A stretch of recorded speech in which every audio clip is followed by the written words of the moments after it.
Hello एमर्स, एक बार पुनः हम लोग आ गए हैं अपने टॉपिक एंड लेक्चर को आगे बढ़ाने के लिए। जैसा कि हम लोग पढ़ रहे थे इलेक्ट्रोस्टैटिक, और हम लोगों ने इसके पहले बात कर लिया था गॉस लॉ के बारे में। ठीक है, अब आज हम देखेंगे एप्लीकेशन ऑफ गॉस लॉ कि भैया अब हम गॉस लॉ को कहाँ कहाँ यूज करते हैं। तो जैसा कि अगर आप लोगों ने पिछला लेक्चर देखा होगा, वहाँ से आपको क्रिस्टल क्लियर हो गया होगा कि हम गॉस का नियम कहाँ यूज कर रहे होंगे, इलेक्ट्रिक फील्ड फाइंड आउट करने में। ठीक है, वही इलेक्ट्रिक फील्ड जो हम लोग कुलाम साहब के नियम के अनुसार निकाल रहे थे। ठीक है, बट वहाँ पे थोड़ी सी सिचुएशन क्या हो गई थी, क्रिटिकल, तो इसीलिए हम लोग क्या करेंगे, गॉस लॉ के अनुसार निकालेंगे। ऐसा नहीं कि क्रिटिकल है, बस मैं कहने के लिए बता रहा हूँ ताकि आपको लगे कि वो मतलब फील है कि वो टफ था और ये आसान है। ठीक है, बस एक फील रखिएगा। मेनली अगर आप सभी लोगों को पता होगा तो हम लोगों ने वहाँ पे पढ़ा था electric field due to continuous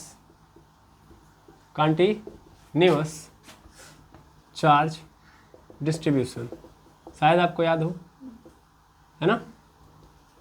और एक्चुअल में हम लोगों ने इलेक्ट्रिक फील्ड की बात नहीं की थी, एक्चुअल में फोर्स देखा था, है ना। Force due to continuous charge distribution ये देखा था। और फोर्स क्या निकल गया था, आई थिंक आपको पता होगा कि अगर मान लीजिए बहुत सारा चार्ज डिस्ट्रीब्यूशन है ना, और कंटिन्यूअसली चार्ज का डिस्ट्रीब्यूशन किया गया किसी भी सरफेस के ऊपर, ठीक है, तो उस कंडीशन में हमारे सामने जो आई थी चीज़ें वो ये आई थी कि जो F होगा मेरा वो क्या होगा, तो F जो होगा मेरा वो होगा Q nought upon R square, और यहाँ पे क्या हो जाएगा K, यानी F is equal to K Q nought upon R square, और ब्रैकेट के अंदर हमारा जो फंस जा रहा था वो था मेरा DQ। फिर इस DQ को हम लोग क्या कर रहे थे, अलग अलग फंडामेंटल मतलब अलग अलग चार्ज डेंसिटी के अनुसार कन्वर्ट कर रहे थे। दैट मीन्स इसको हम लोग कन्वर्ट कर दे रहे थे डेंसिटी के टर्म में, है ना। तो अगर आप लोगों को पता होगा तो सबसे पहले मैं एक काम करता हूँ, चार्ज डिस्ट्रीब्यूशन की कहानी को समझ लेता हूँ। तो हम लोगों ने तीन तरीके से चार्ज डिस्ट्रीब्यूशन देखा था। एक तो देखा था लीनियर चार्ज डिस्ट्रीब्यूशन, है ना, लीनियर चार्ज डिस्ट्रीब्यूशन, जहाँ पे हम लोगों ने बात की थी, जहाँ पे हम लोगों ने किसकी बात की थी, एक वायर की या एक रिंग की। ठीक है, फिर हम लोगों ने पढ़ा था surface charge distribution, surface charge distribution. और सरफेस चार्ज डिस्ट्रीब्यूशन में हम लोगों ने बात किया था किसी भी सरफेस जिसके पास क्या है, एरिया है। मेनली हम लोगों ने बात किया था स्फीयर की, है ना। और स्फीयर में भी क्या लिया था, मतलब कंडक्टर, क्या लिया था, कंडक्टर। कंडक्टर लोगे तो ये पढ़ाया गया है कि कंडक्टर के ऊपर जब भी चार्ज मतलब कंडक्टर के अंदर भी चार्ज डालोगे तो वो चार्ज कहाँ पहुँच जाता है, सरफेस के ऊपर। ठीक है, और फिर हम लोगों ने देखा था volume charge distribution, volume charge distribution. और वहाँ पे हम लोगों ने ये देखा था कि वहाँ पे हम लोगों ने कैसा लिया था, हम लोगों ने नॉन कंडक्टिंग सरफेस लिया था। ये स्फीयर कैसा था, कंडक्टर था यानी कंडक्टिंग स्फीयर था, ऐसे बोल सकता हूँ मैं, कंडक्टिंग था। ये नॉन कंडक्टिंग स्फीयर लेना पड़ेगा, क्योंकि अगर बता भी दिया हूँ मैं कि अगर आप कंडक्टर ले रहे हो तो उस कंडीशन में जो चार्ज होगा वो कहाँ चलाएगा, सरफेस पे। समझ आ रहा है। तो हम नॉन कंडक्टिंग लेंगे तो चार्ज जहाँ रखेंगे वहीं पर रहेगा। ठीक है और यहाँ भी क्या लेंगे, स्फीयर ही लेंगे। बस फर्क क्या है आपको समझ में आ रहा होगा। ठीक है, अब बारी बारी वहाँ से हम लोगों ने कई बातें की थी, जैसे लीनियर चार्ज डिस्ट्रीब्यूशन के दौरान, लीनियर चार्ज डिस्ट्रीब्यूशन के दौरान जैसे मैं यहाँ पे एक फिगर के थ्रू समझाता हूँ। जैसे मेरा ये वायर है, तो इस वायर के अंदर क्या है, बहुत सारे चार्जेस ऐसे रखे गए हैं। ठीक है ऐसे रखे गए हैं। ये क्या है, कंटिन्यूअसली चार्ज डिस्ट्रीब्यूशन है। मतलब सिंपल, एक वायर के ऊपर अगर चार्जेस बहुत ज़्यादा मात्रा में है जिनको आप काउंट नहीं कर पा रहे हो और कंटिन्यूअस है, एक बराबर है हर जगह। समझ में आ रहा है, मतलब इतने पर्टिकुलर एरिया में निकालो तो अगर 10 चार्जेस हैं या 10 पार्टिकल हैं या 10 चार्ज पार्टिकल हैं, तो फिर उतने ही एरिया में मैं कहीं और देखूं तो भी क्या मुझे मिले, 10 ही मिले, तो ये कंटिन्यूअसली चार्ज डिस्ट्रीब्यूशन कहलाएगा। क्लियर है। मेनली अगर हम बात करें तो हम लोगों ने देखा था कि मान लीजिए ये वायर है, ठीक है, इस वायर की वजह से चूँकि इसके ऊपर चार्ज है तो यहाँ पे Q नॉट मतलब इस वायर से R डिस्टेंस की दूरी पे एक पॉजिटिव टेस्टिंग चार्ज है Q नॉट, तो इसके ऊपर कितना फोर्स लगेगा या इस चार्ज के कारण कितना इलेक्ट्रिक फील्ड जनरेट होगा। तो फोर्स पता होगा तो सीधी सीधी बात है, एक पर्टिकुलर पॉइंट पे कितना फोर्स जनरेट होता है उसी को हम लोग क्या बोल देते हैं, इलेक्ट्रिक फील्ड बोल देते हैं। Electric field is nothing but it is a force, है ना। चिल्ला चिल्ला के मैंने उस लेक्चर में बताया था आपको। ठीक, तो मेनली क्या है कि ये वायर है, इस वायर के कारण इस Q नॉट के ऊपर कितना फोर्स लग रहा है, तो उस चीज़ को हम लोगों ने यहाँ से निकाला था। मेनली मैंने मान लिया था कि सपोज कर लो कि ये मैं छोटा सा ले रहा हूँ, क्योंकि बहुत सारे चार्जेस हैं तो मैं पूरे चार्जेस को तो कंटिन्यू नहीं कर सकता या गिन नहीं सकता, तो मैं छोटा चार्ज ले रहा हूँ DQ, मतलब इतने भाग का चार्ज लूँगा तो क्या कहलाएगा, DQ। डी क्यू है ये, और इस डी क्यू के कारण जो इस क्यू नॉट पे फोर्स लगेगा वो क्या होगा, वो ये होगा, है ना। मेनली अगर देखो तो ये क्या था, मतलब अगर समझे सिंपल तो कुछ ये बनेगा, डी क्यू के कारण जो फोर्स लगेगा यही होगा, लेकिन हमें पूरे का फोर्स चाहिए ना। तो मान लो ये तो सिर्फ छोटा सा फोर्स डेवलप करेगा ना, यहाँ पे तो डी एफ बन जाएगा। अगर मैं पूरा फोर्स चाहता हूँ तो क्या करना पड़ेगा, मुझे इस डी एफ का इंटीग्रेशन करना पड़ेगा, K Q not upon R square और डी क्यू। तो इन सब का इंटीग्रेशन करोगे तो ये तो चेंज नहीं हो रहा है, ये भी नहीं चेंज हो रहा है, ये भी नहीं चेंज हो रहा है, ये भी वही रहेगा। तो इन सबको बाहर निकाल लिया मैंने, और छोटे छोटे डी एफ को जोड़ूंगा, मतलब छोटे छोटे फोर्सेस जोड़ूंगा, छोटे छोटे चार्जेस के कारण जो छोटे छोटे फोर्सेस डेवलप हो रहे हैं उन सबको जोड़ूंगा तो बड़ा फोर्स मिल जाएगा, है ना। और एफ इज इक्वल टू क्या आ जाएगा, K Q not upon R square, और ये डी क्यू ये तो रह जाएगा, मतलब क्योंकि डी क्यू को हमको जोड़ना पड़ेगा। तो आप कहेंगे सर डी क्यू जोड़ देंगे पूरा चार्ज पता चल जाएगा, ऐसा नहीं होगा। यहाँ पे हम एक चार्ज बता ही नहीं सकते क्योंकि बहुत सारे चार्जेस हैं। क्या है, बहुत सारे चार्जेस हैं। अब मैं मेनली कहाँ से ले रहा हूँ, मान लो यहाँ है 0 और यहाँ पे मान लेता हूँ यहाँ तक आते आते जो लेंथ हो रही है इस वायर की कितनी है, L है, तो मैं 0 से लेके L तक जोड़ूंगा, बट काम नहीं चलेगा। क्या करना पड़ेगा मुझे, इस डी क्यू, क्योंकि मैं इसको डिफाइन नहीं कर सकता तो मैं इसीलिए इसको चेंज कर दूंगा डेंसिटी के टर्म में, क्योंकि यहाँ बहुत सारे चार्जेस है ना, तो आप एक चार्ज बता नहीं सकते, इसीलिए हम डेंसिटी के टर्म में लेके चलेंगे। अब डेंसिटी के टर्म में हम लोग क्या यूज करेंगे, तो मैंने बताया था डेंसिटी भी यहाँ 3 होगी। अगर लीनियर चार्ज डिस्ट्रीब्यूशन की बात हो रही है, मतलब लीनियर कोई सरफेस है, तो उस कंडीशन में जो डेंसिटी होती है चार्ज की उसको हम लोग क्या बोलते हैं, लीनियर चार्ज डेंसिटी। क्या बोलेंगे, लीनियर चार्ज डेंसिटी। अगर पूरे एक सरफेस पे चार्ज का डिस्ट्रीब्यूशन हुआ है तब उस कंडीशन में जो डेंसिटी होगी सरफेस चार्ज डेंसिटी कहलाएगी। और वॉल्यूम किसी वॉल्यूम के अंदर चार्ज का डिस्ट्रीब्यूशन हुआ है तो उस कंडीशन में जो डेंसिटी होगी वो क्या होगी, वॉल्यूम चार्ज डेंसिटी कहलाएगी। आई होप आपको ये पता होगा, है ना। अगर हम बात करें लीनियर चार्ज डेंसिटी की, लीनियर चार्ज डेंसिटी मैं इतना ही लिखूंगा, इसको हम लोग किससे रिप्रेजेंट कर रहे थे, अगर आपको पता हो तो याद है आपको, सिग्मा से। अगर हम इसको किससे रिप्रेजेंट कर रहे थे, इसको सिग्मा से। ये सिग्मा है तो लेमडा क्या है, तब एक्चुअल में इसको रिप्रेजेंट कर रहे थे लेमडा से, ठीक है ना। थोड़ा सा क्लास में अवेयर रहिए, ये लेमडा से रिकॉग्नाइज किया जाता था। लीनियर चार्ज डेंसिटी लेमडा से रिप्रेजेंट किया जाता था। मेनली क्या है ये, लेमडा। देखिए लेमडा के बाद फिर दूसरे नंबर पे आता था सरफेस चार्ज डेंसिटी, और उसको हम लोग सिग्मा से रिप्रेजेंट करते थे। और फिर वॉल्यूम चार्ज डेंसिटी आता था, और वॉल्यूम चार्ज डेंसिटी को हम लोग रो से रिप्रेजेंट करते थे, ठीक है। मेनली लीनियर चार्ज डेंसिटी निकालना है तो क्या होगा भैया, जो छोटे छोटे चार्जेस हैं दैट मीन्स वो जो डी क्यू है ना, छोटे चार्ज हैं डी क्यू अपॉन छोटे से सरफेस पे है, तो इसलिए हम क्या कर देंगे, डी क्यू अपॉन क्या हो जाएगा, टोटल लंबाई। लीनियरली है ना तो लेंथ लेंगे, यानी पर यूनिट लेंथ के अंदर कितना चार्ज है, यूनिट लेंथ के अंदर कितना चार्ज है। ऐसे ही यूनिट एरिया के अंदर, तो एरिया क्या होगा उस कंडीशन में, ए होगा, तो यूनिट एरिया के अंदर कितना चार्ज है, तो डी क्यू है। अगर छोटा चार्ज है यूनिट एरिया के अंदर तो डी क्यू लेंगे, भाई पूरा एरिया तो बड़ा होगा ना। ऐसे यहाँ पे देखोगे तो यहाँ पे वॉल्यूम के मतलब पर यूनिट वॉल्यूम के अनुसार हम लेके चलेंगे, ठीक है। और यहाँ से हम चीज़ों को चेंज करते थे, जैसे यहाँ से हम डी की क्यू एल निकालें, जब लीनियर चार्ज डिस्ट्रीब्यूशन हो रहा है तो एल को इधर कर दो तो क्या हो जाएगा, लेमडा एल। जब हम यहाँ पे आएंगे तो यहाँ पे ऐसे मल्टीप्लाई हो जाएगा, D Q is equal to क्या हो जाएगा, सिग्मा ए। और यहाँ पे देखेंगे हम लोग तो क्या बोलते हैं, डी क्यू की वैल्यू क्या हो जाएगी, रो भी हो जाएगी। ये याद रखने वाली बात है और बहुत प्रमुख बात है। पूरा दिख रहा होगा, नहीं दिख रहा है तो कैमरे का 360 वाला एंगल यूज करिए, तुरंत बता दीजिएगा आप लोग, ठीक है। ये बातें हम लोगों ने पिछले क्लास में पढ़ ली है। अगर आपने चार्ज डिस्ट्रीब्यूशन नहीं पढ़ा है तो एक बार पढ़ लीजिएगा, नहीं पढ़ा तो भी देखिए आ गया है यहाँ पे, ठीक है। लीनियर चार्ज डिस्ट्रीब्यूशन मतलब कितना चार्ज है यूनिट लेंथ के अंदर, वो लीनियर चार्ज डेंसिटी कहलाएगी। कितना चार्ज है पर यूनिट एरिया में उसको हम लोग बोलेंगे सरफेस चार्ज डेंसिटी, और कितना चार्ज है पर यूनिट वॉल्यूम के अंदर उसको हम बोलेंगे वॉल्यूम चार्ज डेंसिटी। किससे दिखाते हैं ये समझ में आ गया। और उस कंडीशन में जो डी क्यू की वैल्यू होगी, मतलब उस छोटे चार्ज की जो वैल्यू होगी वो क्या होगी, ये भी मैंने लिख दिया, ठीक है। तो मेनली यहाँ पे क्या होगा, चूंकि यहाँ पे क्या है लीनियरली चार्ज डेंसिटी वाली कहानी होगी, मतलब डी क्यू को हम चेंज करके कन्वर्ट करके किस में डाल देंगे, लेमडा एल में। यानी एफ इज इक्वल टू क्या आ गया मेरे पास, K Q not upon R square आ गया। और यहाँ पे क्या हो जाएगा 0 से लेके एल तक, और ये क्या आ जाएगा यहाँ पे लेमडा एल हो गया, लेमडा एल।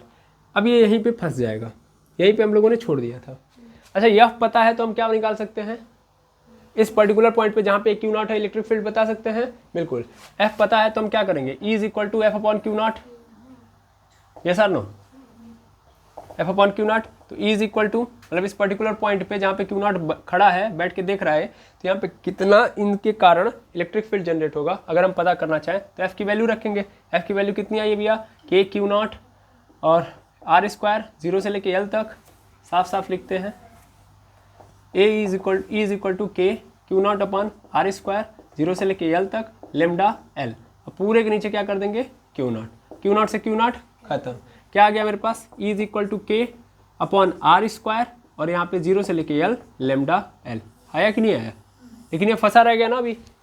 अब इसको हम सॉल्व नहीं करते हैं मिलिए हम सॉल्व करने जाएंगे तो बड़ा लंबा कहानी स्टार्ट होगा, समझ में आ रहा है। इसीलिए इसी चीज़ को आसान करने के लिए कौन आएगा, गॉस का नियम। समझ में आया कि नहीं आया, क्लियर है कहानी।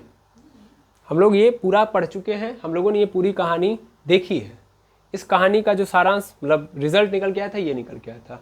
इसी चीज़ को इजी तरीके से निकालने का तरीका बताएगा कौन, गॉस। यहाँ पे जो हम लोगों ने देखा है, ये देखिए एफ अपॉन क्यू नॉट रखा है, दैट मीन्स यहाँ पे हमको फोर्स निकालना पड़ेगा। फोर्स मतलब कूलाम का नियम, बिना कूलाम के नियम से चलेगा नहीं। तो यहाँ पे जो इलेक्ट्रिक फील्ड चल रही है, ये जो इलेक्ट्रिक फील्ड आई है किसके कारण चल रही है, कूलाम के नियम के कारण, है ना। ये कूलाम के नियम के कारण आया है, ठीक है। अब हम गॉस के नियम के कारण देखेंगे कि क्या इलेक्ट्रिक फील्ड का वैल्यू होगा। क्लियर है, आई होप ये पूरी बात समझ में आ गई होगी। अब अगर ये पूरी बात समझ में आ गई है तो चलिए अब हम गॉस के नियम को पकड़ते हैं और वहां से स्टार्ट करते हैं, ठीक है। इसको आप रफली नोट कर लीजिएगा।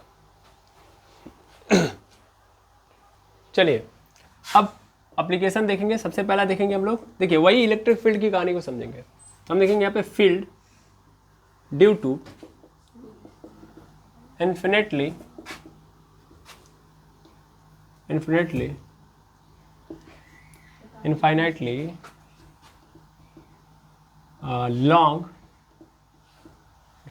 long charge wire, ठीक है। वही बात की जा रही है कि मेरे पास क्या है, मेरे पास एक क्या है, वायर है जो लंबा है, ठीक है, और इनफाइनाइटली मतलब बहुत ज़्यादा लंबा है। ये कहने का मतलब ये है कि अप्रोप्रिएट, अब मैं ऐसे बोल देता कि नहीं फाइनाइट है, दैट मीन्स अब मैं ऐसे बोल रहा हूँ कि इसका मतलब कि 20 मीटर तक ले सकते हैं। गॉस साहब ने ऐसा नहीं कहा था, कहा आप जितना भी लंबा लो उससे मुझे कोई फ़र्क नहीं पड़ता, ठीक है। वो अभी दूसरा जो ही स्टेप, क्योंकि आप गॉस का नियम लगा रहे हैं तो गॉस का नियम पढ़ के जो आया होगा उसको पता होगा। आप कितना भी लंबा वायर लो, क्लोज करोगे नहीं तो काम बनेगा नहीं, समझ पा रहे हैं। तो गॉस का नियम बड़ा क्रिस्टल क्लियर है, उनके लिए कोई टेंशन नहीं, टेंशन उनको लेना है जो नहीं जानते हैं। तो मेनली सपोज कर लीजिए कि मेरे पास एक वायर है, अब थोड़ा ध्यान देंगे, ये वायर है, इस वायर के ऊपर जो चार्ज डिस्ट्रीब्यूशन है कैसा है, वही वाली कहानी है, बहुत लंबा चौड़ा है ना, कंटिन्यूसली चार्ज डिस्ट्रीब्यूशन हुआ है इस वायर के ऊपर। पहली कहानी चल रही है लीनियर चार्ज डिस्ट्रीब्यूशन, ठीक। अब मुझे इस चार्ज के कारण किसी पर्टिकुलर पॉइंट पे, सपोज कर ले रहा हूँ ये पॉइंट है, इस पॉइंट को मैं मान लेता हूँ P, जहाँ पे पहले Q नॉट था, आप देख रहे थे ना Q नॉट, तो Q नॉट एक पॉइंट पे ही तो रहा। तो मैंने मान लिया कि इस P पॉइंट पे हमें ये देखना है कि इस चार्ज के कारण कितना इलेक्ट्रिक फील्ड जनरेट हो रहा है अकॉर्डिंग टू गॉस लॉ, ठीक है। अब कैसे होगा इसी को हम देखते हैं, समझा जाए। चलिए स्टार्ट करते हैं मेनली। तो यहाँ पे आप ध्यान से समझिएगा, अगर हम गॉस लॉ लगाने जा रहे हैं तो उसमें सबसे पहली कंडीशन यही दी जाती है कि सबसे पहले आपको क्लोज सरफेस लेना है। अगर आप क्लोज सरफेस नहीं लोगे तो फिर गॉस का नियम नहीं लगेगा, पहली चीज़ ये है। तो हमें इस लॉन्ग वायर को क्लोज करना पड़ेगा। क्लोज कैसे करेंगे, तो हम चारों ओर से क्या कर देंगे, इसको कवर कर देंगे, ठीक है। किसी क्लोज सरफेस के अंदर इस वायर को डाल देंगे, समझ में है जी। क्लोज करना है मुझे, नहीं करूँगा तो फिर नहीं काम चलेगा। मैंने पहले ही बोला था गॉस का नियम सबसे पहली कंडीशन ये रखता है कि क्लोज सरफेस होनी चाहिए, और दूसरी कंडीशन क्या रखता है, कॉन्टिन्यूअस होना चाहिए सब कुछ, है ना। यही कंडीशन थी, पहली कंडीशन थी क्लोज सरफेस होनी चाहिए, दूसरी कंडीशन ये नहीं थी गॉस नियम की, क्या होना चाहिए, चार्ज हमेशा अंदर होना चाहिए। तो क्लोज किया और अंदर चार्ज को रख दिया, हो गया दोनों। क्लोज करेंगे तो अंदर ही चार्ज जाएगा, बाहर तो आएगा नहीं, है ना। अब मुझे क्या करना है, देखना है, ओके। अब स्टार्ट किया जाए। तो मेनली हम क्या देखेंगे कि सपोज कर लीजिए कि ये जो सरफेस है इस सरफेस के टोटल कितने पार्ट हैं? 3 पार्ट हैं।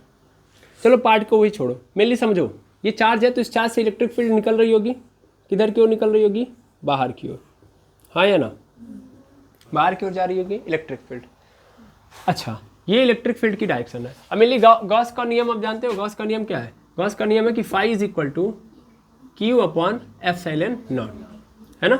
वो क्या बोलते हैं कि जो इलेक्ट्रिक फ्लक्स होगा वो किसके बराबर होगा? वो एक्चुअल में टोटल चार्ज, जो चार्ज इस क्लोज सरफेस के अंदर रखा गया है उसके 1/एप्सिलॉन नॉट गुना होगा, ठीक है ना? अच्छा, पहली बात। लेकिन हम लोगों ने फ्लक्स का दूसरा तरीका रखा हुआ है पहले, वो कौन सा था? E into S into cos theta, yes और नो? ये वाला तरीका हमारे पास है, ये हमारे पास है और ये गॉस साहब ने बनाया है। ये तरीका कहीं और से, गॉस साहब ने कहीं से और से नहीं बनाया, यहीं से बनाया है। तो हमारा दिमाग पहले इस बात को क्रिस्टल क्लियर कर ले कि यही चीज़ यहाँ पे लिखी गई है, ठीक है?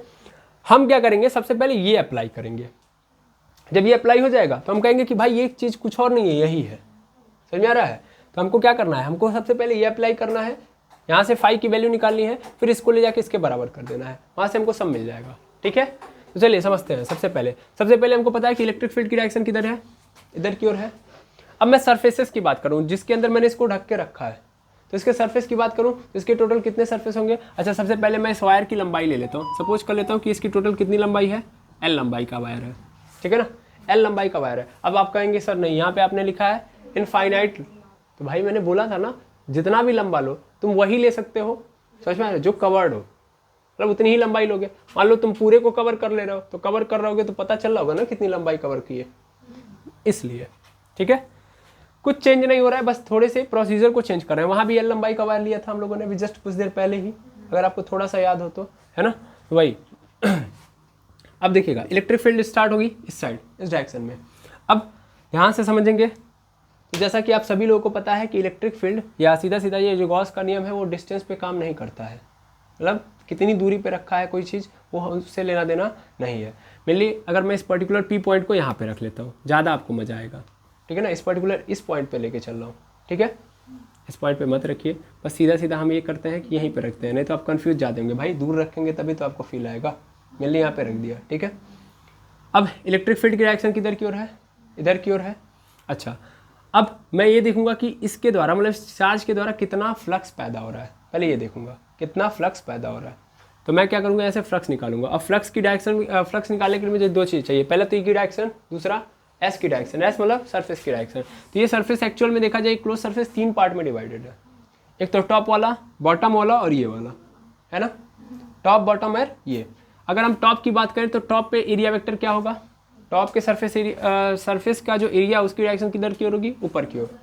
ऐसे है, मतलब सपोज कर लीजिए ये रहा, ये है फिलहाल में, तो ये इसके जस्ट टॉप पे अगर देखोगे तो इसका एरिया डायरेक्शन, मतलब एरिया का डायरेक्शन किधर होगा? ऊपर की ओर होगा, परपेंडिकुलर होता है हमेशा, है ना? यहाँ पे आओगे तो यहाँ पे कैसा होगा? इधर की ओर होगा।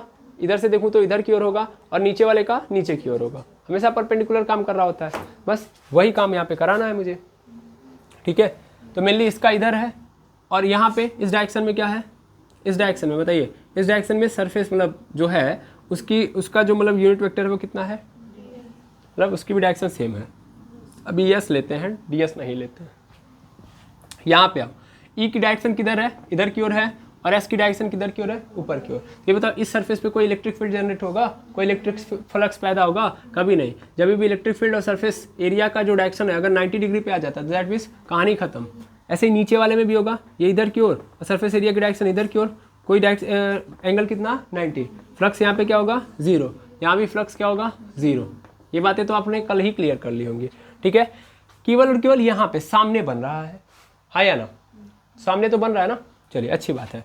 अब फटाफट देख लेते हैं, कहानी को आगे बढ़ाते हैं। जैसे देखिए, हम जानते हैं कि हम सिर्फ क्या बोलते हैं, इस पूरे सरफेस को नहीं ले सकते। ये कैसा है? कर्व है। कर्व है तो भाई हर जगह पे डायरेक्शन चेंज हो रही होगी। तो हम इस कंडीशन में क्या कर रहे होते हैं? ds छोटा सा लेते हैं। कितना एरिया लेते हैं? छोटा सा। इसीलिए मैंने यहाँ पे क्या लिखा था? पहले ds लिखा था। ds में d स्मॉल होना चाहिए, ठीक है? ds लिखा था। अब यहाँ पे विद्युत फ्लक्स पैदा होगा, क्यों? क्योंकि यहाँ पे थीटा की वैल्यू क्या है? 0 है। यहाँ विद्युत फ्लक्स पैदा होगा, यानी जैसे कि ये है तो इसके सामने पैदा होगा, इधर भी पैदा होगा, इधर भी पैदा होगा, इधर भी पैदा होगा, ऊपर नीचे नहीं होगा, ठीक है? और जैसा कि आप देख पा रहे हैं हर बार डायरेक्शन बदल रही होगी। यहाँ पे देखूंगा तो इधर है, यहाँ पे इधर है, यहाँ पे इधर है, यहाँ पे इधर है। एरिया की डायरेक्शन क्या हो रही है? चेंज।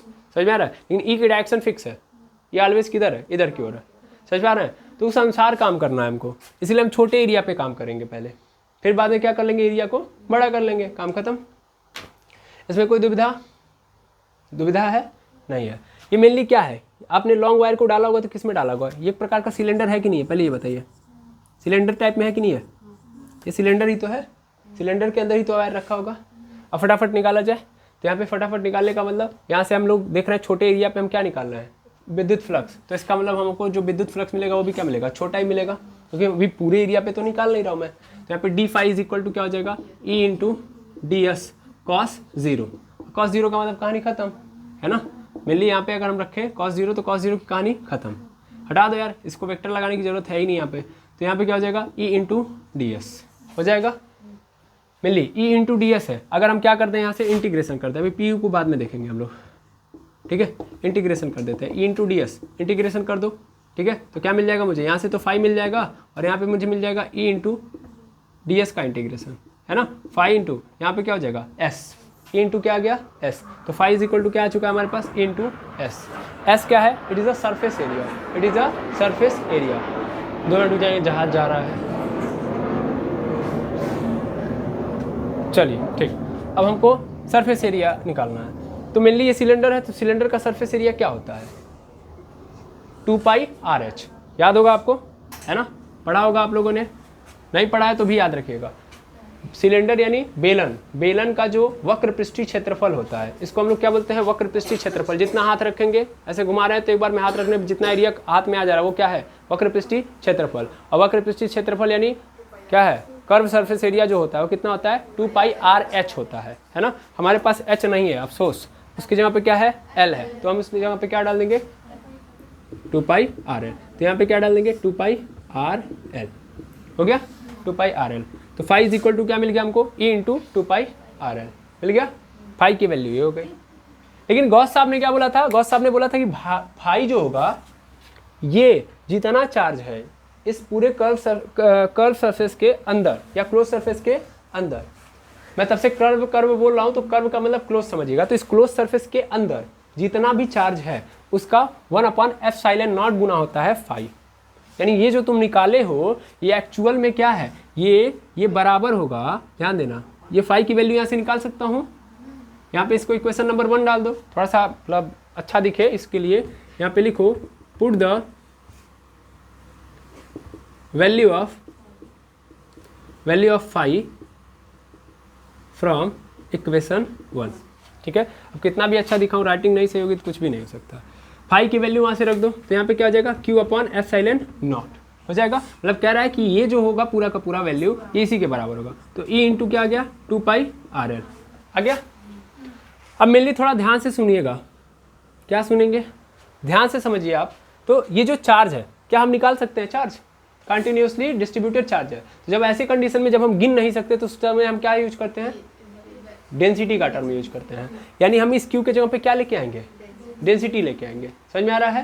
तो यहाँ पे हम डेंसिटी को यूज करेंगे। अब डेंसिटी मतलब कैसी डेंसिटी, तो चार्ज टोटल कैसा है, लीनियरली डिस्ट्रीब्यूटेड है, तो उस कंडीशन में लीनियर चार्ज डेंसिटी यानी लेमडा का यूज करेंगे। लेमडा की वैल्यू कितनी है, dQ/L, दैट मीन्स ले देके हम अगर बात करें तो यहाँ पे कितनी वैल्यू आएगी, लेमडा एल। अब आपके मन में क्वेश्चन उठेगा, सर यहाँ पे dQ था, है ना, यहाँ पे क्या है, dQ है, और यहाँ पे हमारे पास क्या है, Q है कि नहीं है।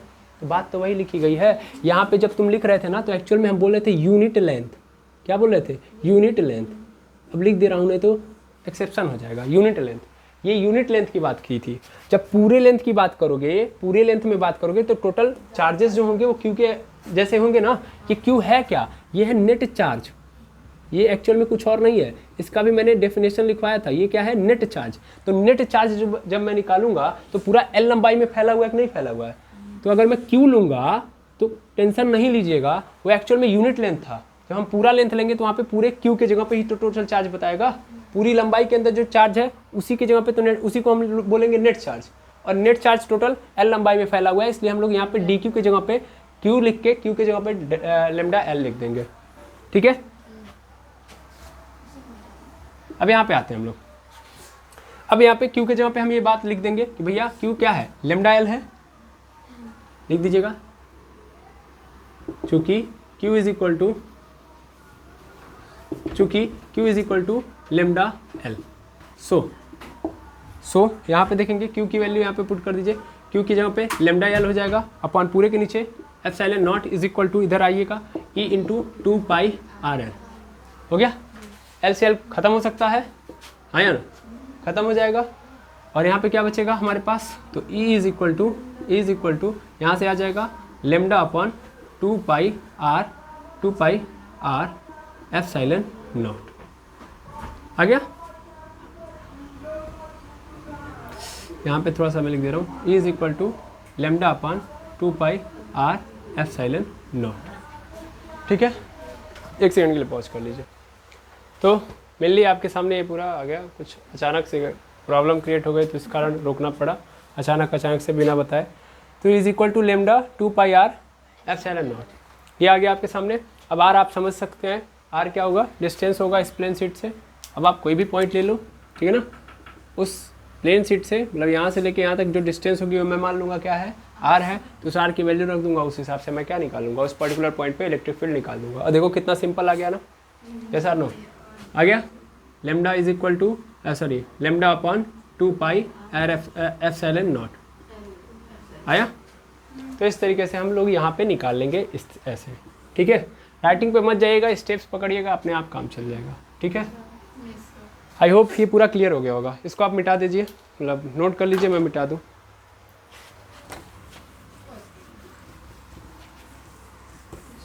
रहने दीजिए, कोई बात नहीं, जब नहीं किया तो कोई बात। अब हम दूसरे लेवल पे जाएंगे और दूसरी कहानी ये होगी कि हम लोग प्लेन शीट के बारे में देखेंगे। मतलब अभी तक तो हम लोगों ने क्या देखा, लॉन्ग चार्ज वायर देखा। अब हम क्या देखेंगे, कोई प्लेन आ गया जिसमें जिसके पास सरफेस हो, ठीक है ना। सरफेस मतलब जिसकी लंबाई और चौड़ाई हो, क्लियर है। अभी केवल लंबाई वाला था, अब लंबाई चौड़ाई दोनों, मतलब electric field due to charged plane sheet, ठीक है। चार्ज प्लेन शीट है तो उसके द्वारा इलेक्ट्रिक फील्ड हम देखेंगे। स्टार्ट किया जाए। मेनली फिर से हम लोगों ने क्या ले लिया, यहाँ पे एक प्लेन शीट ले लिया जो क्या है, चार्ज है ना। अब मुझे क्या करना है, इसके द्वारा इलेक्ट्रिक फील्ड पता करना है, कितना इलेक्ट्रिक फील्ड जनरेट हो रहा है, ठीक। स्टार्ट करें। देखिए वो पॉइंट वाले खेल में मत जाइए कि वहाँ पे उस पॉइंट पे कितना होगा, वो आर डिस्टेंस, वो तो आप कर लेंगे। मेनली आपको तरीका पता होना चाहिए। अगर आपको तरीका ही नहीं पता होगा, दैट मीन्स जैसे आपको इलेक्ट्रिक फील्ड ही नहीं पता होगा। मेनली समझिए क्या मैं कहना चाह रहा हूँ। मैंने ये कहना चाह रहा हूँ कि मान लीजिए पर्टिकुलर पॉइंट पे बोल रहा है कि इसके द्वारा कितना इलेक्ट्रिक फील्ड जनरेट होगा। सबसे पहले ये तो पता चले कि ये कितना कर रहा है, इसके बाद हम डिस्टेंस तो अपने आप उसमें एब्जॉर्व करा लेंगे। समझ में आ रहा है ना। तभी हम पॉइंट नहीं लेंगे, अब सीधा सीधा काम करेंगे, ठीक है। अब मेरे लिए हमारे पास प्लेन शीट आ गया। सबसे पहला मुझे गॉस लॉ लगाना है, तो सबसे पहले इसको क्लोज करना पड़ेगा। क्लोज कैसे करूँगा, तो इस पूरे को चारों से ढकना पड़ेगा, है ना। तो मेरे लिए क्या करूँगा मैं, देखना ध्यान से, यहाँ से ऐसे निकला, बस पूरे को मैंने ऐसे कवर कर दिया। अब आप कहेंगे सर पूरा कवर कहाँ हुआ, ठीक है। तो इसीलिए मैं कह रहा हूँ कि इसको आप थोड़ा समझिए। देखिए आप इतने पे भी ले सकते थे, और अगर आप एज्यूम्शन लगाएंगे, मतलब मेनली अगर आप एज्यूम करेंगे, जैसे कि यहाँ पे सपोज करिए, तो आप इस पूरे को कवर कर दीजिए ऐसे, इस तरीके से भी लगा सकते हैं। कहेंगे कन्फ्यूज़ ज़्यादा कर रहे हैं, हाँ मैं कन्फ्यूज़ कर रहा हूँ ताकि आप कन्फ्यूज़ हो, समझ रहे हैं। इस पूरे प्लेन शीट को किस में डाल दिया, ऐसे, फिर से सिलेंडर में डाल दिया, ठीक है। मेनली मैंने मान लिया कि ये जो सिलेंडर है इसका सरफेस एरिया कितना है, मतलब ए है, इस ए पे मुझे काम करना है, ठीक है। फिर से कहानी में वही चलेगा, ये पॉजिटिव है तो पॉजिटिव से किस डायरेक्शन में इलेक्ट्रिक फील्ड निकल रही होगी, इस डायरेक्शन में, यस और नो। और इधर भी उसी डायरेक्शन में निकल रही होगी, यस और नो, हाँ या ना। चलो ध्यान देना। अब फिर से वही कहानी, फिर से पहले चेक करो कि कहाँ कहाँ फ्लक्स बन रहा है, कहाँ फ्लक्स बन रहा है और कहाँ फ्लक्स नहीं बन रहा है, ठीक है। स्टार्ट किया जाए। चलिए देखते हैं हम लोग। मेनली हम देखेंगे अगर इधर की ओर, इस डायरेक्शन की ओर, तो इधर की ओर बनेगा, बिल्कुल ये इलेक्ट्रिक फील्ड की डायरेक्शन है। और ये जो सरफेस है, इस सरफेस की अगर हम सरफेस पे देखें तो सरफेस की भी डायरेक्शन किधर है, इसी की ओर है। दैट मीन्स यहाँ पे थीटा इज इक्वल टू क्या है, 0 है ना।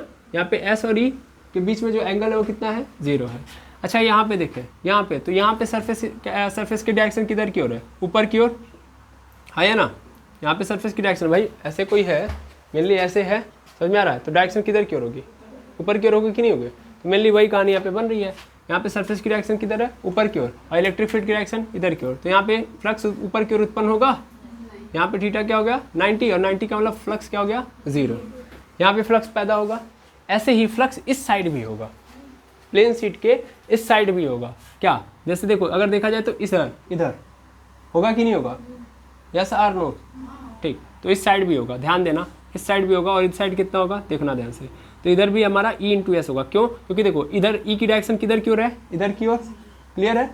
और हमारे सरफेस का भी डायरेक्शन किधर की ओर है? इधर की ओर ही है। यानी एस भी इधर है, ई भी इधर है। तो यहाँ भी चूंकि नजर आ रहा है थीटा इज इक्वल टू 0, तो विद्युत फ्लक्स इधर की ओर भी उत्पन्न होगा। ठीक है? इसके पहले वाले का डिफरेंस समझो। पहले वाला कुछ ऐसे था, हाँ या ना?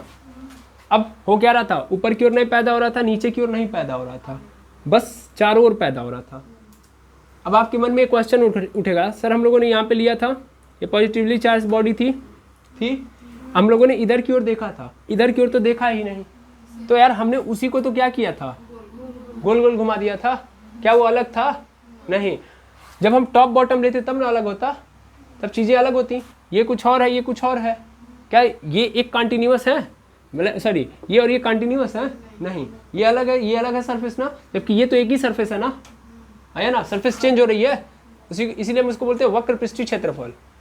मतलब जब हम हाथ रख रहे हैं तो क्या वो क्षेत्रफल कहीं भी डिसकंटिन्यूअस है, कहीं भी ब्रेक हो रहा है? नहीं, हर जगह बराबर है। तो इस कंडीशन में हम सिर्फ एक ओर की लिए हैं और उसी को मतलब डीएस लिए थे, फिर छोटे छोटे एरियाज को चारों ओर से जोड़ दिया हम लोगों ने, काम खत्म हो गया।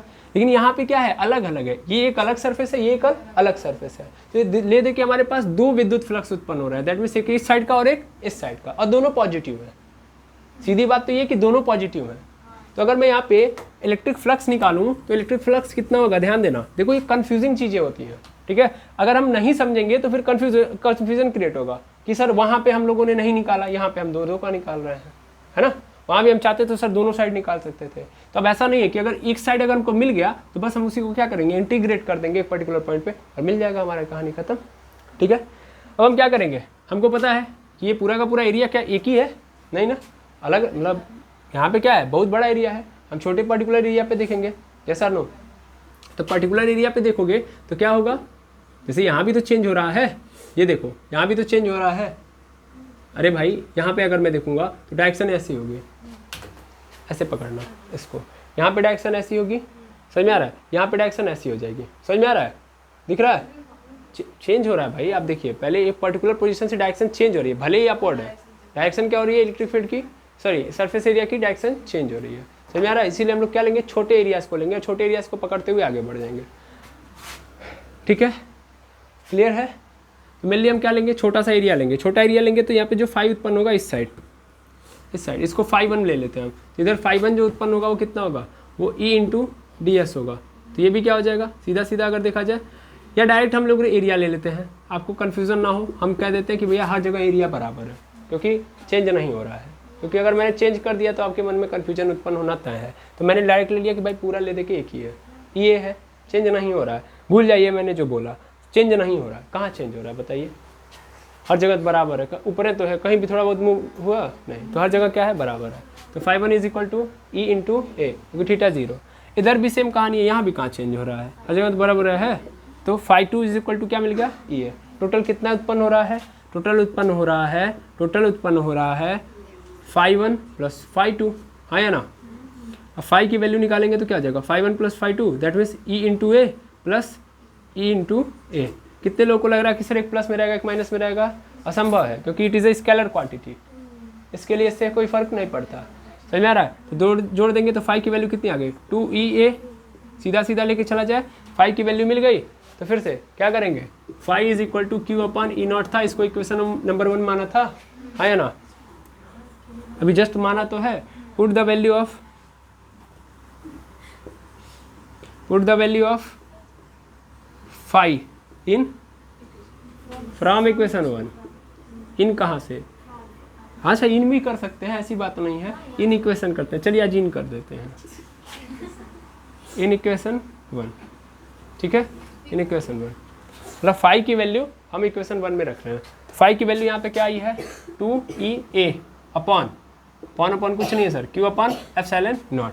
अब मन में चल रहा होगा सर यहाँ पे अभी हम लोगों ने क्या नहीं रखा, डेंसिटी वाला टर्म तो रखा ही नहीं है, यहाँ पे रखने की जरूरत ही नहीं थी, छोटा छोटा एरिया लिया ही नहीं था, है ना। और यहाँ पे अगर हम चाहें तो एरिया निकालना, अब मान लो हम एरिया निकाल रहे हैं तो क्या आएगा, पाई आर स्क्वायर आएगा, क्या झंझट लेने की जरूरत है, डायरेक्ट यहाँ पे रखते हैं। भाई ये क्यूब कैसा है, कहाँ का है चार्ज, सर अंदर कैसी सीट रखी हो, प्लेन वाली यानी सरफेस वाली, और सरफेस वाले पे इतना ज़्यादा है कि हम गिन तो सकते नहीं, दैट मीन्स डेंसिटी का टर्म लेके, that means surface charge density, surface charge density that means sigma, और यहाँ से वैल्यू निकालेंगे तो क्या आएगा मेरे पास, सिग्मा इंटू ए, डायरेक्ट लिख सकता हूँ, क्या किसी को दिक्कत नहीं। तो यहाँ पे क्या हो जाएगा 2EA इज इक्वल टू क्या आ जाएगा हमारे पास, sigma into A upon epsilon naught, A से ए खत्म, इसको उधर भेज दीजिए तो E इज इक्वल टू कितना आ गया, सिग्मा अपॉन 2 एप्सिलॉन नॉट, अझुराने वाला काम नहीं, सीधा सीधा,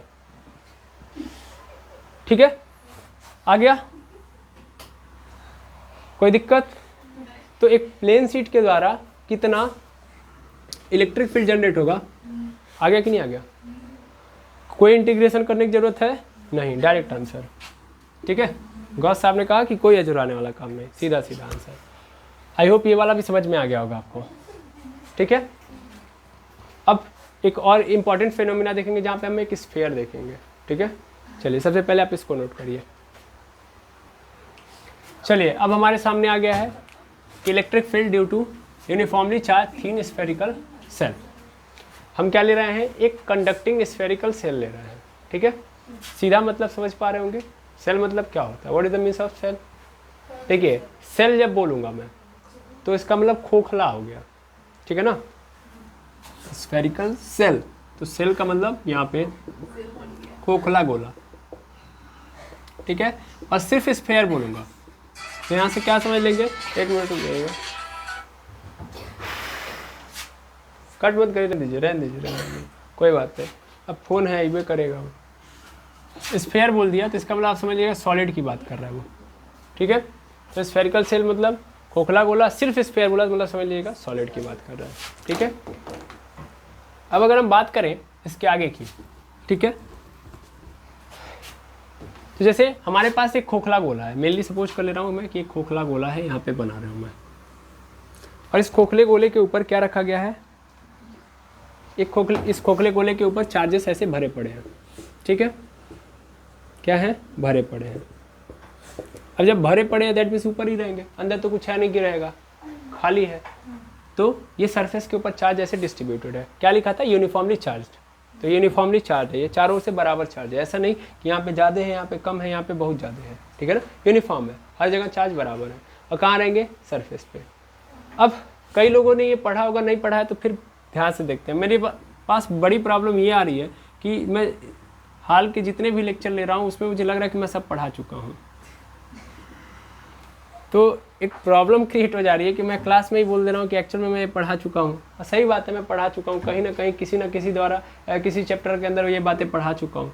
अब मुझे लग रहा है कि मैं इतना पढ़ा चुका हूँ कि सब एक के में नज़र आ रहा है कि भला हर चैप्टर वही चैप्टर है जो पिछला किसी और कोई और चैप्टर था, उसकी कहानी कुछ और थी। जैसे आपको मैं पहले भी बता चुका हूँ, इसका कनेक्शन ग्रेविटेशनल फोर्स से ज़्यादा ही मिलता जुलता है ना, तो ये कहानी हम लोग ग्रेविटेशनल फोर्स के अंदर भी पढ़ चुके होंगे अगर होंगे तो, ठीक है। अब मेनली ध्यान से समझिएगा, कहानी को आगे बढ़ाते हैं। तो मेनली हमारे पास क्या है, हमारे पास ये स्फेरिकल सेल है, ये चार्ज है पूरा।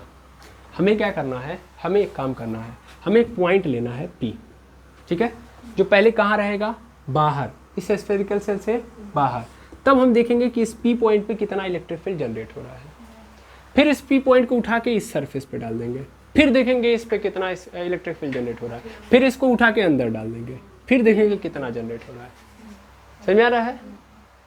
तो आई थिंक आपको फील आया होगा, है ना, हाँ, जो आप लोगों ने छोड़ दिया था, ठीक है।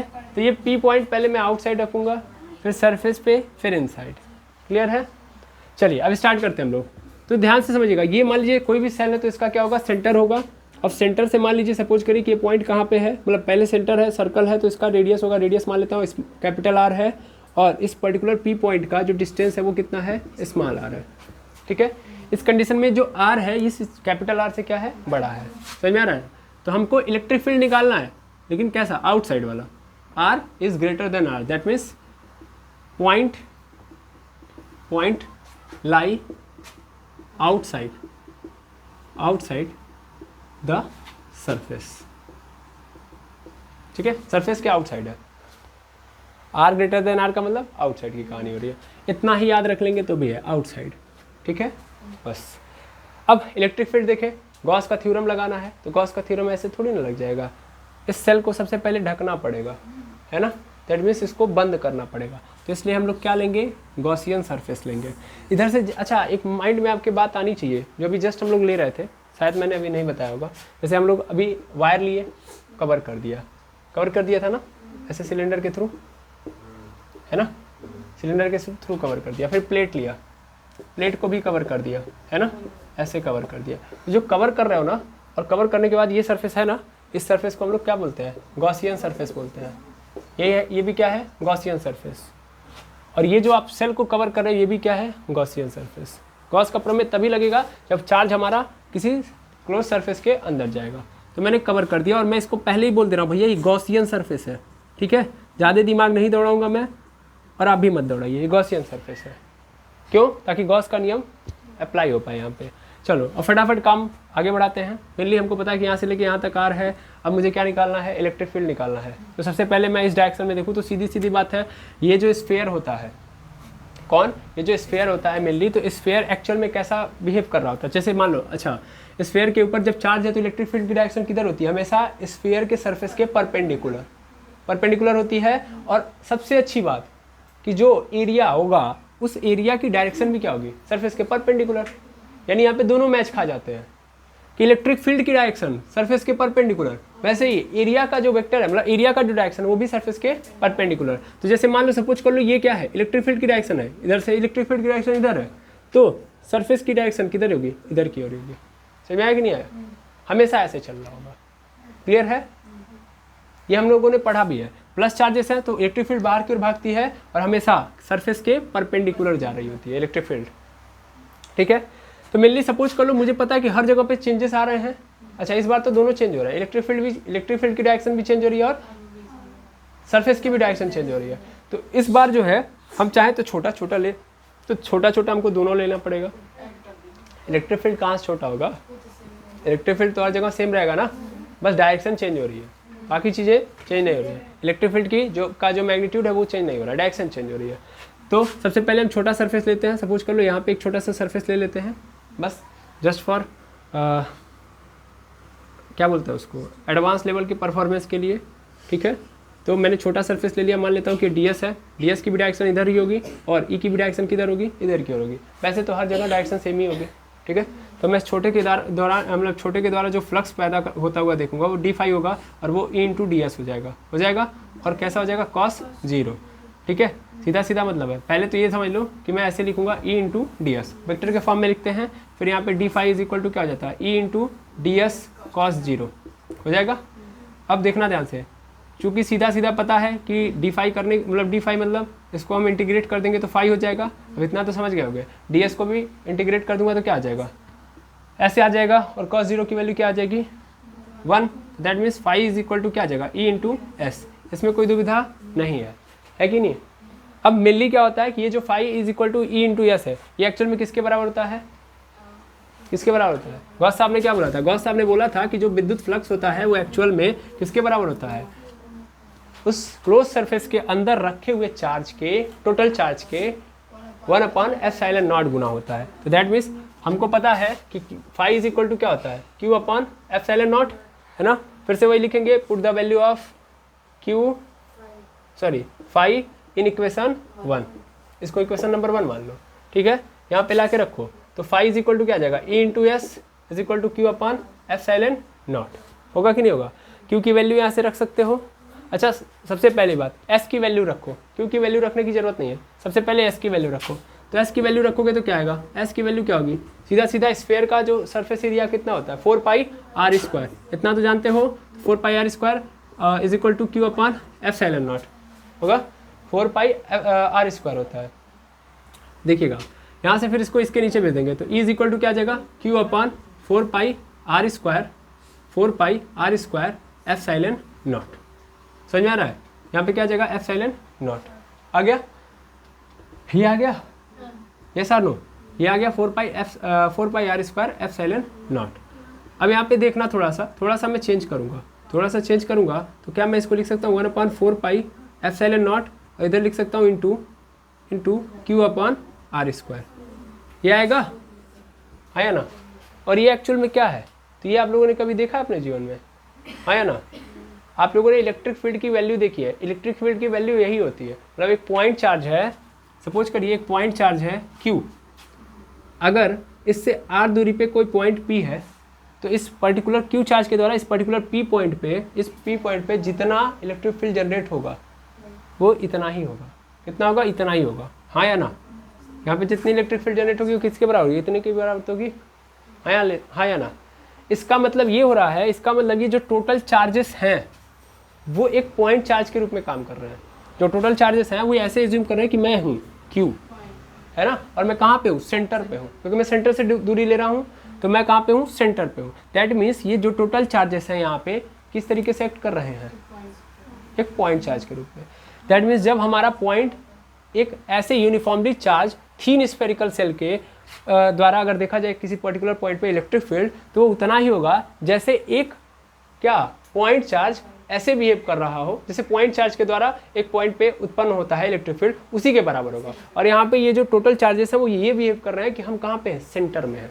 कहाँ पे हैं? सेंटर में है, आया ना। इतनी बात आप लिख लेंगे। गिवन चार्जेस, इसके नीचे लिखना पड़ेगा, गिवन चार्जेस behave like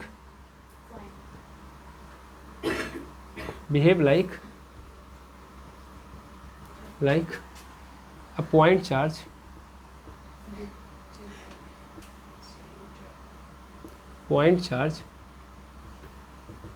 नीचे नहीं दिखाई दे रहा होगा, दिख रहा है?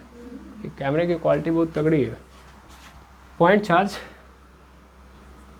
which is placed at center। बहुत कुछ लिखना था लेकिन मैं यहीं पर रोक दे रहा हूँ क्योंकि जगह नहीं है। प्लेस्ड एट सेंटर, अब मैं कुछ भी करूँगा नहीं लिखा पाएगा, मुझे और कुछ लिखना था, बहुत कुछ बताना था, लेकिन जान दीजिए जगह नहीं होने के कारण मैं यहाँ पे रोक दे रहा हूँ। तो गिवन चार्जेस बिहेव लाइक अ पॉइंट चार्ज, ठीक है ना, या यूनिफॉर्मली जो चार्ज हैं वो जो टोटल यूनिफॉर्म चार्जेस हैं वो एक्चुअल में किस तरह बिहेव कर रहे हैं? पॉइंट चार्ज के रूप में, जो कहाँ पे प्लेस है? सेंटर में। समझ में आ गया? इस बात को समझ लेंगे, कोई दुविधा नहीं है। अच्छा, किसके मन में कन्फ्यूजन आ रहा है? क्या S is the surface area, हाँ, तो S is the surface area, surface area मैंने रखा है। स्फीयर का जो सरफेस एरिया होता है 4 पाई आर स्क्वायर होता है जी, ठीक है, तो वही मैंने वहाँ पे पुट कर दिया है, ठीक है। जो सर्कल होता है उसका एरिया जो होता है पाई आर स्क्वायर होता है, ठीक है ना। तो यहाँ पे क्या है? स्फीयर है, स्फीयर मतलब गोला, 3D हो जाता है, और 3D में 4 पाई आर स्क्वायर होता है। चलिए 1 मिनट के लिए पॉज कर दीजिएगा। तो ये पूरा का पूरा नोट हो गया जी। हाँ, चार्ज डेंसिटी क्यों नहीं यूज किया, ये देखिएगा। मेनली अगर हम गॉस के थ्योरम की बात करें तो मेनली गॉस का थ्योरम क्या होता है कि ये होता है कि भैया जो फाई होता है वो बराबर होता है कि इनसाइड कितने चार्जेस हैं अपॉन एप्सिलॉन नॉट। हम इस क्यू इनसाइड की जगह पे ये लिखना चाहते हैं तो ये लिखेंगे कि देखो हमको यहाँ पे चार्ज डेंसिटी ही यूज करनी है, हम यहाँ पे क्या यूज करेंगे? चार्ज डेंसिटी ही यूज करेंगे। बट हमने ये नहीं दिखाया है चार्ज डेंसिटी को। रीजन, अगर सपोज करो यहाँ पे चार्ज डेंसिटी लिखते हैं तो चार्ज डेंसिटी होती कितनी बता सकते हो? यहाँ पे सरफेस वाला कहानी बनेगा, सरफेस पे है, तो एक्चुअल में चार्ज डेंसिटी यहाँ पे कहीं जगह ही है नहीं है, यहाँ पे मैं कर रहा हूँ, यहाँ पे एक्चुअल में सिग्मा आएगा सरफेस चार्ज डेंसिटी, और वो किसके बराबर होगा? वो बराबर होगा सॉरी यहाँ पे हो जाएगा क्यू अपॉन एरिया, हाँ या ना। सिग्मा ऐसे रहेगा, ए को इधर भेज दो तो दैट मीन्स मिल जाएगा हमको Q is equal to sigma into area. Area कितना है? 4 पाई आर स्क्वायर, तो क्या हो जाएगा? 4 पाई आर स्क्वायर। अच्छा, यहीं पे एक बात और सुन लो, ठीक है ना, जब कहें रुक जाओ तो नहीं तुरंत पूछ लेना। Sigma into 4 pi R square, R कहाँ से आया? ये भी एक क्वेश्चन है। जैसे देखो आर क्या होता है कि भैया जो चार्जेस हैं, या सीधा सीधा बोलूँ मैं तो जो ये चार्जेस फैले हुए हैं इनका एरिया लेना है हमको। भाई एरिया किसका ले रहे हो? जितने दूर में चार्जेस फैले हुए, चार्जेस इतने दूर में फैले हुए हैं, केवल इतने दूर में फैले हैं। हम एरिया ले रहे हैं तो हम यहाँ पे क्या ले रहे हैं? R square. ऐसा गलती से भी नहीं करेंगे, समझ पा रहे हैं? पहले तो ये समझो कि ये जो गॉसियन सरफेस है, एक्चुअल में गॉसियन सरफेस यहाँ तक ही नहीं है। देखो ये जो पी है ना, इस पी को लपेटते हुए आइए, इसको फिर से बना देना, ठीक है? यानी ये जो पर्टिकुलर पी पॉइंट है वो एक्चुअल में गॉसियन सरफेस के ऊपर है। हम जो ये सरफेस ले रहे हैं वो गॉसियन सरफेस का एरिया ले रहे हैं। ये चार्ज एक्चुअल में ये ऐसा बिहेव कर रहा है कि ये चार्ज पूरा यहाँ पे फैला हुआ है, इसके ऊपर फैला हुआ है। समझ में आया कि नहीं आया? तो हम जो ये रेडियस ले रहे हैं आर लिए ना, यार एक्चुअल में गॉसियन सरफेस के ऊपर लाई कर रहा है, स्फेरिकल सेल से बाहर है, सेल से बाहर है, यहाँ से समझो। लेकिन ये जो पी पॉइंट है वो कहाँ है? गॉसियन सरफेस के ऊपर है। समझ में आया कि नहीं आया? तो इस फिगर को थोड़ा सा आप चेंज कर लेना। अगर पेंसिल से बनाओ तो कोई बात ही नहीं है, ठीक है? तो आई बात समझ में? हम लोगों ने जो सरफेस एरिया यहाँ पे लिया है वो आर कहाँ से लिया है? ऐसे लिया है कि गॉसियन, देखो ये चार्जेस कैसे बिहेव कर रहे हैं कि हम कहाँ पे हैं? इस गॉसियन सरफेस पे है तो अंदर, हाँ मतलब बना तो दिया। ये गॉसियन सरफेस ये है पूरा का पूरा। ये जो पी पॉइंट है एक्चुअल में गॉसियन सरफेस के ऊपर है, स्फेरिकल सेल से बाहर है। समझ में आ रहा है? लेकिन डेंसिटी, मैं वही तो बता रहा हूँ यार, एक बात समझो, इसमें डेंसिटी का मतलब क्या होता है? What is the means of density? Density is nothing, बता रहा हूँ, density is equal to charge upon total area. Total area है ना, मतलब कितना एरिया है और उसमें टोटल चार्ज कितने हैं, है ना? एक बात बताओ, यहाँ पे अगर मान लेते हैं 100-200 चार्ज है, 200 चार्ज है, सपोज कर ले रहा हूँ, कितने एरिया में है ये? कितने एरिया में है? सपोज कर ले रहा हूँ 100 मीटर स्क्वायर में है, ठीक है? तो अगर मैं एरिया बढ़ा देता हूँ तो भी कितने चार्ज है? अभी भी तो भी वही है ना। डेंसिटी की कहानी में पहले कनेक्ट करो। यहाँ पे ये चार्जेस एक जगह तो नहीं बैठे रहेंगे, ये चार्जेस एक जगह पे नहीं ना, ये एक्चुअल में अपने आप को बिहेव कराएंगे ना कि ये एक्चुअल में इस पूरे के अंदर फैले हुए हैं, है ना? इस गॉसियन सरफेस के अंदर ही तो है ये। हम जब डेंसिटी निकालेंगे तो इतने में ही तो निकालेंगे। अच्छा, एरिया में हम क्या कर रहे हैं? ये पूरा का पूरा ही टर्मिनोलॉजी ले रहे हैं ना। तुम लोग के मन में कन्फ्यूजन आ रहा है। अगर मैं चाहूँ तो यहाँ पे अगर जो ही मैं आर लिख दूँ, कैपिटल आर लिख दूँ, तुम लोग का कन्फ्यूजन खत्म है कि नहीं है? ठीक, तुम लोग का कन्फ्यूजन यहाँ पे खत्म। मैं भी यही कहूँगा, तुम यही करो, कन्फ्यूज ही मत हो। समझ में आ रहा है? मैं तुमको सिर्फ ये समझाना चाहता हूँ कि ये चार्जेस बिहेव कर रहे हैं कि ये किसके अंदर है? यहाँ पे है, और गॉसियन सरफेस जो है मेन सरफेस है। समझ में आ रहा है? गॉस साहब ने यही तो बोला था कि एक्चुअल में उस, अब देखो, जब तुम उस क्या बोलते हैं, लॉन्ग वायर को अंदर डाल दे रहे हो तो भी हमको उससे लेना देना नहीं है, हमारा लेना देना उस सरफेस से है। हम तो सरफेस पे काम कर रहे हैं ना। गॉस लॉ कहाँ लग रहा है? सरफेस पे। इसीलिए इन चार्जेस को ऐसे दिखाया जा रहा है कि भैया ये चार्जेस कहाँ है? गॉस सरफेस पे। समझ में आ रहा है? ये वैसे कराया जा रहा है। बाकी हम भी यही कहने वाले हैं और हम भी यही कहेंगे कि हमेशा तुमको क्या करना है, ये यहाँ पे 4πr² ही लेना है। ये ज़्यादा एब्सोल्यूट है, समझ पा रहे हो भाई? हमको यहाँ का लेना है, ठीक है? क्लियर है? इसमें कोई दुविधा नहीं। तो हम अगर रखेंगे यहाँ पे चार्ज डेंसिटी यानी क्यू की वैल्यू, तो यहाँ पे ये रख देंगे, ठीक? लेकिन हम यहाँ पे क्यों नहीं रख रहे हैं? ताकि हम ये ऑब्जर्व कर पाएंगे। अगर मैंने इसको यहाँ पे उठा के रख दिया तब ये ऐसे हम बता पाएंगे क्या कि ऐसा कभी सिचुएशन था तो ऐसे इलेक्ट्रिक फील्ड आया था? नहीं। अभी जब मैं इस क्यू की वैल्यू नहीं रख रहा हूँ तो ये लग रहा है कि हाँ, कैसा है कि ऐसे सिचुएशन मैंने देखी है। तो यहाँ से मुझे एक नई चीज़ पता चली ना कि एक्चुअल में जितने भी चार्जेस हैं वो एक पॉइंट चार्ज की तरह बिहेव कर रहे हैं, और वो कहाँ बैठे हुए हैं? सेंटर पे। क्लियर है कि नहीं है? आई होप समझ में आ गया होगा भाई। चलिए, अच्छी बात है। अब इसको आप लोगों ने नोट कर लिया होगा। अब यहीं से कहानी को थोड़ा सा चेंज कर देते हैं हम लोग। कुछ ज़्यादा चेंज नहीं होगी, इसको ऐसे ही रहने देते हैं, ठीक है? बस ये यहाँ पे आ जाएगा, ठीक है? ये यहाँ पे आ जाएगा, यहाँ भी कुछ चेंज नहीं होगा, ठीक है? हमको लग रहा है चेंज नहीं होगा कहीं। एक्चुअल में हम यही से काम में कर लेते हैं, कुछ नहीं मिटाएंगे हम लोग, बस ये बीचवा में से हटा देते हैं, ठीक है? समझदार तो है आप लोग, इसमें कोई दुविधा है नहीं। बस चेंज क्या करना है इस बार? आउटसाइड नहीं करना है, point lie at the surface, खत्म। इट इज काम चल जाएगा। यहाँ पे r बराबर r, ये जो बाहर वाली दूरी और अंदर वाली दूरी, समझ में आ रहा है ना? यानी इस पॉइंट की दूरी और स्फेरिकल सेल की दूरी क्या हो गई? बराबर हो गई।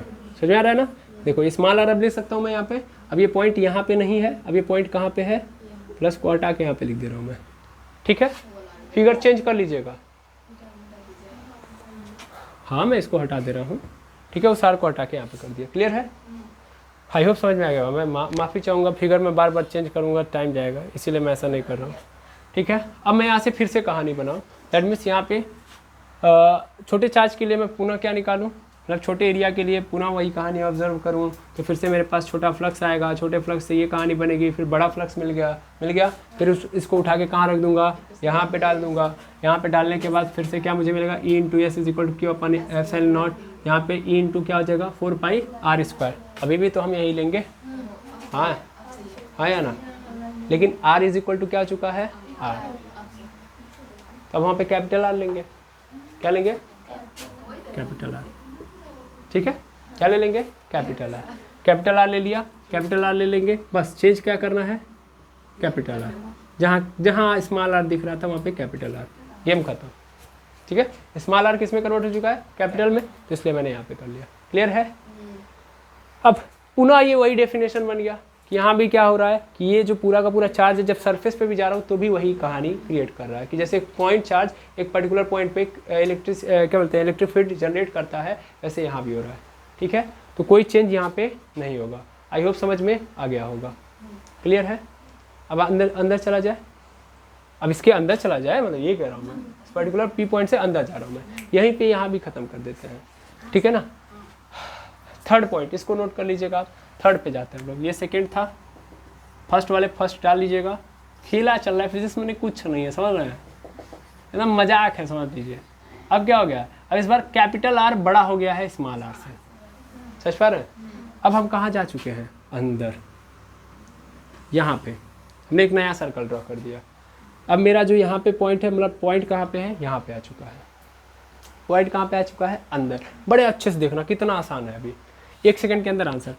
यानी स्फेरिकल सेल के अंदर एक पॉइंट है, अब उस पर हमको इलेक्ट्रिक फील्ड देखना है। ठीक है, तो एक बात बताओ, गॉस साहब ने क्या बोला था, गॉस साहब ने क्या बोला था बता सकते हो। मेनली अगर मैं यहाँ पे निकालूँ, मतलब मेनली अगर मैं यहाँ पे निकालूँ, सिंपल समझो, मैं यहाँ पे अगर निकालूँ तो अभी भी मेरे सामने क्या आ जाएगा, E इंटू 4πr² आ जाएगा, आया ना। मतलब जब विद्युत फ्लक्स होगा यहाँ पे मुझे ये नजर आएगा कि विद्युत flux is equal to E into, मतलब मैं इलेक्ट्रिक फील्ड देख रहा हूँ। ठीक है, electric field E into 4πr²। अभी मैं सिर्फ वैसे ही आपको ऑब्जर्व करा रहा हूँ, बता रहा हूँ, टेंशन मत लीजिए। E इंटू 4πr², टेंशन मत लीजिए। अब मैं अगर इस पूरे को गॉस के, मतलब इस प्रमेय के अनुसार लेके जाऊँ तो E इंटू क्या हो जाएगा 4πr² इज इक्वल टू क्या हो जाएगा, Q inside upon epsilon not होगा। ये क्या कहते हैं, ये कहते हैं कि टोटल कितना चार्ज सरफेस के अंदर है। कहाँ है अंदर, एक को चार्ज है, सब कहाँ है, सरफेस पे है। यानी इस पर्टिकुलर P पॉइंट के अंदर कोई चार्ज नहीं है। मैंने गॉसियन सरफेस अब इसको मान लिया, हर बार गॉसियन सरफेस में चेंज करते गया हूँ। क्या ये करेक्ट किए नहीं किए तुम लोग। पहले में मैं ये वाला गॉसियन सरफेस लिया हूँ, दूसरे में ये वाला कर लिया हूँ, अब तीसरे में इसको ले रहा हूँ मैं। गॉसियन सरफेस मेरी ये हो गई, समझ में आ रहा है ना। 3 गॉसियन सरफेस बने, पहले फिगर के लिए ये वाला बड़ा वाला, फिर दूसरे के लिए ये वाला। अच्छा, इसीलिए लग रहा है कई लोगों के मन में चला हुआ सर ये आर कैसे स्मॉल आर है, मतलब स्मॉल आर तो यहाँ से यहाँ तक था ना, गॉसियन सरफेस चिपक के यहाँ पे आ गई, ये हो गई गॉसियन सरफेस, फिर अब ये हो गई गॉसियन सरफेस। तब गॉसियन सरफेस के अंदर कोनो चार्ज है नहीं है, तब खत्म। क्यू इनसाइड क्या है, 0 है, 0 अपॉन एप्सिलॉन नॉट होगा, और E इंटू 4πr² हो गया। 21 स्लाइड में हम लोग सब खत्म कर दिए, 0 अपॉन एप्सिलॉन नॉट। इससे मतलब डिवाइड कर देते हैं, अरे भाई लिख तो दें पहले एक बार, तब 0 करते हैं। ठीक है, तो E इंटू क्या हो जाएगा 4πr², यहाँ पे 0, उसको उधर भेज दो तो E इज इक्वल टू क्या गया 0। जब इनसाइड जाएंगे तो क्या होगा, इलेक्ट्रिक फील्ड 0। क्या बात समझ में आई। इसीलिए कभी भी हमको अगर कोई अंदर की ओर बात कर रहा है, मतलब सिंपल समझिएगा, कोई भी हमको स्फेरिकल सेल दे दे या कोई स्फेयर दे दे और पूछे कि ये बताइए कि इसके अंदर, सेल के अंदर या स्फेयर के अंदर चार्ज कितना होगा, इलेक्ट्रिक फील्ड कितना जनरेट होगा, तो आंसर क्या होगा 0। इसका हम हेल्प लेंगे, इसका यूज हम करेंगे आगे वाले चैप्टर में, भर के यूज है इसका, हमेशा याद रखेंगे। क्यों 0 हो रहा है, समझ में आ रहा है ना, क्लियर है, हाँ या ना। तो रिजल्ट निकाल लिया जाए। चलिए देखिएगा, ये भूल जाइएगा इस वाले स्लाइड के लिए, बहुत कुछ हो चुका है। मुझे लग रहा है कि आप लोग कंफ्यूज हो चुके होंगे। अब आप कहेंगे अब यहाँ पे हमको लग रहा है कई लोग वीडियो कट कर चुके होंगे, कई 10-15 मिनट पहले ही, और दूसरा वीडियो ढूंढ रहे होंगे। समझ आ रहा है। चलिए देखिएगा, ये अभी तक हम लोगों ने जो भी पढ़ा है उसका ये रिजल्ट है कि जब P मेरा आउटसाइड होगा तो उस कंडीशन में जो इलेक्ट्रिक फील्ड होगा as a point charge feel कराएगा। और देखिए गॉसियन सरफेस क्या होगी, ये वाली होगी, ठीक है, ठीक, गॉसियन सरफेस ये बन जाएगी, इलेक्ट्रिक फील्ड की वैल्यू ये बनेगी। अगले बार में जब मेरा क्या बोलते हैं जो पॉइंट सरफेस पे आ जाएगा तो उस कंडीशन में गॉसियन सरफेस वही सरफेस बन जाएगी जो है, मतलब जो हमारा स्फेयर है वही क्या बन जाएगी, गॉसियन सरफेस। मतलब हल्की सी क्या रहेगी, हल्की सी, मतलब सीधा सीधा बोल सकता हूँ हल्की सी बड़ी रहेगी, क्योंकि चार्ज को कहाँ रहना है, अंदर रहना है ना, तो हल्का सा आपको चेंज नजर आएगा, तो हम डिटरमाइन नहीं कर रहे हैं, ठीक है। तो गॉसियन सरफेस पूरा का पूरा वही सरफेस बन जाएगा जो स्फेरिकल सेल का है। फिर जब हमारा ये जो पॉइंट P है वो कहाँ चला जाएगा, अंदर, तो उस कंडीशन में हमारा गॉसियन सरफेस ये बन जाएगा, ये हमारा गॉसियन सरफेस, समझ में आ रहा है। और गॉसियन सरफेस के अंदर कोई चार्ज नहीं है, इसलिए पॉइंट चार्ज क्या हो गया, 0। बाकी यहाँ पे आप देख सकते हो चीज़ें सेम है, जैसे कि एक पॉइंट चार्ज किसी पॉइंट पे इलेक्ट्रिक फील्ड जनरेट करता है वही है, ठीक है। अब ये तो मैंने स्फेरिकल सेल के लिए लिया, सेम टू सेम स्फीयर के लिए भी होगा, स्फीयर के लिए भी सेम होगा, ध्यान देंगे, स्फीयर के लिए भी सेम होगा। दैट मीन्स सॉलिड स्फीयर अगर आप ले रहे हो तो भी बात वही बनेगी। क्यों बनेगी इसका कारण समझ लो, जब भी तुम कंडक्टिंग सॉलिड स्फीयर लोगे तो हमेशा चार्जेस उसके सरफेस पे ही लाई करेंगे, तो सेम कहानी बनेगी। वहाँ पे भी अंदर जाओगे तो इलेक्ट्रिक फील्ड क्या होगा, 0। इस बात को ध्यान में रखिएगा, कंडक्टिंग सॉलिड स्फीयर लूँ या कंडक्टिंग स्फेरिकल सेल लूँ, ठीक है, तो उस कंडीशन में चार्जेस हमेशा कहाँ रहेंगे, सरफेस पे रहेंगे, तो हमेशा ये केस बनेगा, ठीक है। अब यहाँ से हम चाहें तो रिलेशन दिखा सकते हैं, ध्यान देंगे रिलेशन दिखा सकते हैं इलेक्ट्रिक फील्ड का इलेक्ट्रिक फील्ड का किसके साथ, दूरी के साथ, ठीक है। तो मान लेते हैं कि एक स्फीयर है, ठीक है ना, वो स्फीयर कुछ ऐसा है, ठीक है, स्फीयर है, और ये स्फीयर का क्या है, मान लेता हूँ कि सपोज कर लो रेडियस है, सीधा सीधा यहाँ से लेके यहाँ तक क्या है, कैपिटल R है, ठीक है। तो जब तक हम कैपिटल R तक नहीं पहुँचेंगे तब तक हमारा जो इलेक्ट्रिक फील्ड होगा वो क्या होगा, 0 होगा। 0 होगा कि नहीं होगा, कैपिटल R तक नहीं हम पहुँचेंगे तब तक क्या होगा, 0। मतलब जब तक हम अंदर रहेंगे तब तक इलेक्ट्रिक फील्ड 0। जब हम यहाँ से आगे बढ़ेंगे, जब हम यहाँ से आगे, तब उस कंडीशन में इलेक्ट्रिक फील्ड क्या स्टार्ट हो जाएगा, घटना स्टार्ट हो जाएगा, है ना, समझ में आया कि नहीं आया। और ये बन गया इसका ग्राफ। रीज़न, क्योंकि हर जगह देख रहे हो, बाहर जितना जाओगे तो यही तो है, यही है ना, E = 1/4πε0 × Q/r²। क्या बात समझे, अंदर 0 है, देख लो इसलिए डॉटेड से दिखाया हूँ मैं। जो ही मैं अंदर से बाहर गया यानी R पोजीशन पे आ गया, कैपिटल R से जो ही बाहर जा रहा हूँ मैं, समझ पा रहे हो, तो R ये बढ़ रहा है, स्मॉल r बढ़ रहा है, तो इलेक्ट्रिक फील्ड क्या होगा, घटेगा। बिकॉज यहाँ से रिलेशन भी देख सकते हो, E = r², ठीक है। तो R बढ़ेगा तो ये क्या हो रहा होगा, घट रहा होगा, स्क्वायर के फॉर्म में घटता है तो ये कर्व बनता है। आई होप क्लियर हो गया होगा। ये क्या है, ग्राफ है, ये क्या बता रहा है कि किस तरीके से वेरिएशन आ रहा है R और E के बीच में, वेरिएशन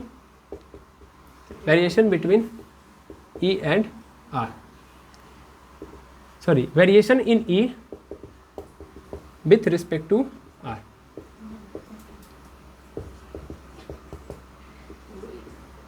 ठीक है, R के रिस्पेक्ट में कितना वेरिएशन आ रहा है, तो ये हम लोग इस ग्राफ से समझ सकते हैं।